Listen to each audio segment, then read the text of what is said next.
This is your BrainHoney desktop. All coursework will be done in BrainHoney. You might have a textbook or some other resource that you had to purchase, but other than that, everything you need will be inside BrainHoney. So let's take a look around. On the left side is your to-do list. This will be determined by the target end date that you set. Your courses are all listed on your right side, and then underneath your courses are announcements. You will always want to check announcements when you log in each day. Your teachers will often put announcements in there that your entire class needs to know. Maybe she has to be away for the day, and she'll tell you who to contact instead. The office might put an announcement in there. Maybe it's a holiday, or there's a special prayer request. But to do your courses, you will come to the course you want to work in, you will click on View, and that is where you will find everything that you need. You will start at the very top in the folders. You can open them up and you can see the documents. Course documents will have your syllabus and your pacing guide, which your supervisor might be interested in seeing. Next, you will go to reference documents. Those are just things that you might need throughout the year. And then you're ready to get started. You will start on week 1. Each module is 1 week's worth of lessons. Always in each module, the very first thing is your lesson. You will need to open this lesson daily because it has valuable information that you need. Do not skip over it and just go to your assignments. We have several ways that you will do assignments in BrainHoney. The first way might be an assessment.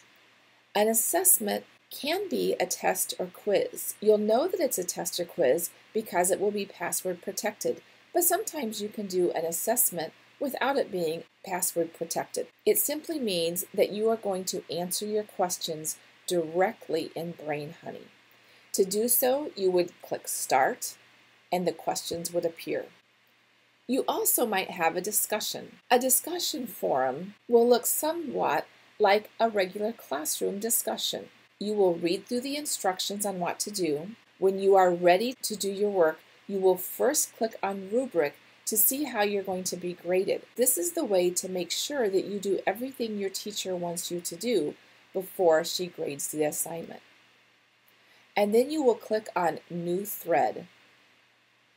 You will put the title of your post, and then you will just type your post right in here. Other students will see these posts. You notice it's a regular word processor. You can change your font and highlight if you need to.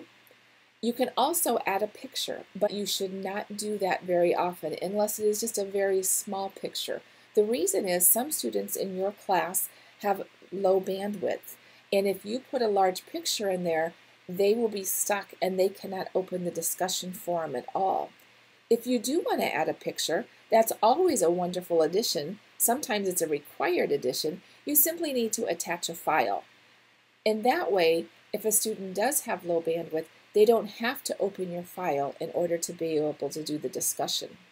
Another way that assignments are done are directly in Edit box.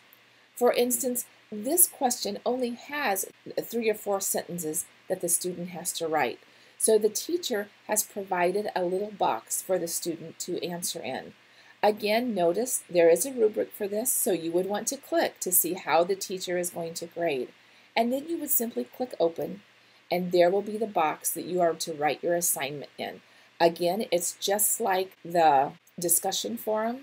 However, this time you can't attach anything. But remember, students aren't going to see this, so if you need to put a picture in, you can come right up here and click on the tree, and you will be able to put a picture into the assignment.